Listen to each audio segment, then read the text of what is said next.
Matutong makontento. Sa mundong puno ng tukso at pagnanasa, madalas nakakalimutan ng tao kung gaano kahalaga ang pagiging kontento sa buhay. Marami ang may sapat na may tahanan, may pamilya, may asawa na nagmamahal. Pero bakit tila may kulang pa rin? Bakit laging may hinahanap?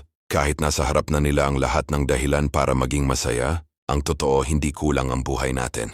Kulang lang minsan ang pagpapasalamat kasi kapag puro paghahanap ang ginagawa mo, hindi mo napapansin na unti-unti mong sinisira ang mga biyayang minsan ay ipinagdasal mo rin. Kung may asawa ka na, tandaan mo, hindi mo kailangang maghanap ng iba. Ang pag-aasawa ay hindi perpekto, pero ito ay pangako. Pangakong aalagaan, uunawain, at mamahalin kahit sa panahon ng tampuhan at pagkukulang. Hindi mo kailangang hanapin sa labas ng tahanan ng saya, dahil ang tunay na saya ay nabubuo sa tiwala, respeto, at pag-unawa sa isa't isa. Yung kontento ay hindi nangangahulugang tumigil ka sa pangarap, kundi marunong kang pahalagahan ang mayroon ka habang dumarating pa ang iba. Kasi kung hindi ka marunong makontento ngayon, hindi ka rin magiging masaya kahit anong dumating sa'yo bukas. Kaya bago ka maghanap ng bago, balikan mo muna kung sino ang kasama mong nagtiis sa hirap.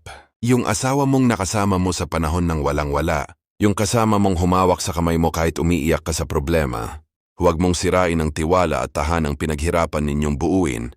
Dahil sa huli ang tunay na kayamanan ay wala sa labas kundi nasa piling ng pamilyang marunong magpasalamat at magpatawad. Munting aral.